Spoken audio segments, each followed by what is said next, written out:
97వ కీర్తన 10వ వచనం, భక్తుల ప్రాణములను ఆయన కాపాడుచున్నాడు, భక్తిహీనుల చేతిలో నుండి ఆయన వారిని విడిపించు.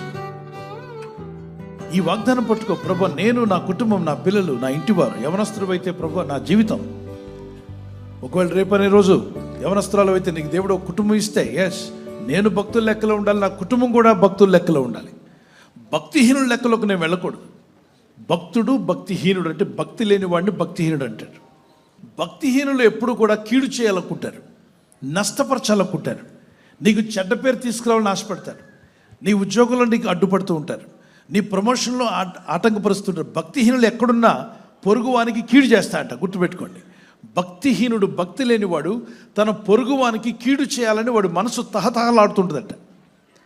అందుకే ఎవరైనా ఉట్టి పుణ్యానికి మేమేం తప్పు చేయలేదండి, మేమేమనలేదు, అయినా కూడా మా మీద గొడవకు వస్తున్నారేంటి, అయినా కూడా మా మీద తిరగబడుతున్నారేంటి, మేమంటే ఎందుకు వారవలేకపోతున్నారు, మా అభివృద్ధిని చూసి మీ ఇల్లు కడుతున్నా అడ్డగిస్తారు, పని చేసుకుంటున్నా ఆటంకపరుస్తున్నారు, ప్రతిదానికి మా మీద, మా పిల్లల మీద ఎందుకు ఇంత అసూయ అంటే భయపడొద్దు. భక్తిహీనులు, భక్తి లేదు కాబట్టి వాళ్ళు అదే పని చేస్తారు. అయితే దేవుని వాగ్దానం గుర్తుపెట్టుకో, భక్తిహీనుల చేతుల నుండి దేవుడు నిన్ను తప్పించబోతున్నాడు. భక్తిహీనులు నీ కొరకు ఎంత కీడు చేయాలని, ఎన్ని విధాలుగా నష్టపరచాలని, నీ పేరు చెడగొట్టాలని, నీకు ఇవ్వబడినటువంటి ఆ ఘనతను తీసివేయాలని, నీకు వచ్చేటువంటి ఆశీర్వాదాలు పొందనీయకుండా ఆపాలని, నువ్వు కట్టే ఇల్లు కట్టబడకూడదని, నీవు సంపాదించిన సంపాదనకు అడ్డు వేయాలని ఎన్ని విధాలుగా ప్రయత్నించినా నీకు కానీ, నీ పిల్లలకు కానీ, నీ కుటుంబానికి కానీ, గుర్తుపెట్టుకో, భక్తిహీనులు ఇలాగే చేస్తూ ఉంటారు. ఏ ఊరు వెళ్ళినా మీకు భక్తిహీనులు కనబడతారు. అది అమెరికా అయినా, అది ఇండియా అయినా, అది చైనా కావచ్చు, నేపాల్ కావచ్చు, గల్ఫ్ కంట్రీస్ కావచ్చు, ప్రపంచంలో నువ్వు ఎక్కడికన్నా వెళ్ళు, ఈ భక్తిహీనులు గుంపు ఉంటుంది. భక్తి లేని వారికి దేవుడు అంటే భయం లేదు. వారు మనస్సాక్షిని పట్టించుకోరు. ఇతరులకు నష్టపరచాలని, దుఃఖపరచాలని, అవమానపరచాలని, ఇతరులను ఇబ్బంది పెట్టాలని, మీ ముఖంలో నవ్వు ఉండకూడదని, మీరు ఎప్పుడు ఏడుస్తూ ఉండాలని, మీకు విరోధంగా, మీ పిల్లలకు విరోధంగా, మీ పనులకు విరోధంగా, మీ బిజినెస్, మీ వ్యాపారానికి విరోధంగా ఏదో ఒక ప్రయత్నం చేస్తూనే ఉంటారు. ఎందుకు అలా చేస్తున్నారు అంటే దానికి కారణం అవసరంలా, ఏ కారణం లేకుండా చేస్తారు. అసలు కారణం ఏంటంటే వాళ్ళు భక్తి లేదు. భక్తిహీనుడు హృదయము ఇతరులకు నష్టపరచాలని ఆలోచిస్తూ ఉంటాడట, పడుకున్నా లేచినా. అప్పుడు మీరు అర్థం చేసుకోలేహో ఇది భక్తిహీనుల గుంపిది. అప్పుడు నువ్వు ఈ వాగ్దానం పట్టుకొని ప్రార్థన చేయాలో, దేవా భక్తిహీనుల చేతుల నుండి మమ్మల్ని తప్పిస్తున్నావుగా, ఈ వాగ్దానం ఎత్తి ప్రార్థించండి. ఓ దేవా, ఈ భక్తిహీనుల చేతుల నుండి నన్ను విడిపించు ప్రభా, ఈ భక్తిహీనుల చేతుల నుండి మా కుటుంబాన్ని తప్పించు, ఈ భక్తిహీనులైనటువంటి ఈ మనుషులు చేసేటువంటి ఆ సమస్యల్లో నుండి, వాళ్ళు సృష్టిస్తున్న భక్తిహీనులు కలుగు చేస్తున్న ఈ శోధనలో నుండి నన్ను తప్పించు ప్రభా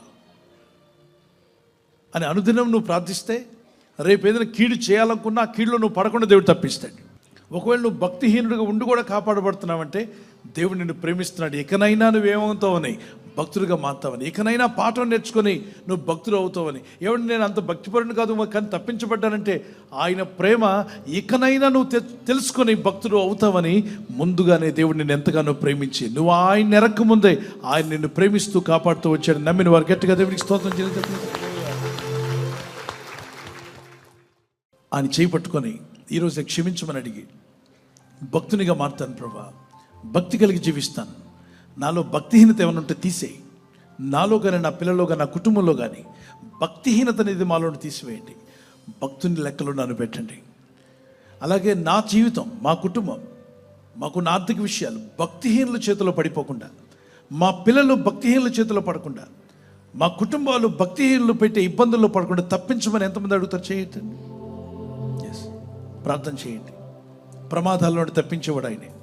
నీకు స్తోత్రాలు చెల్లిస్తున్న ప్రభావం, మరణమును తప్పించేవాడవ నీవే తండ్రి. నీ ప్రజలను కాపాడమని, భక్తిహీనుల చేతుల్లో నుండి వారిని తప్పించమని, ఇప్పటికే భక్తిహీనుల చేతుల్లో చిక్కబడిన వారిని విడిపించమని, చిక్కుల్లో, శోధనలో, శ్రమల్లో చిక్కుకుపోయిన వారికి విడుదల దయచేయమని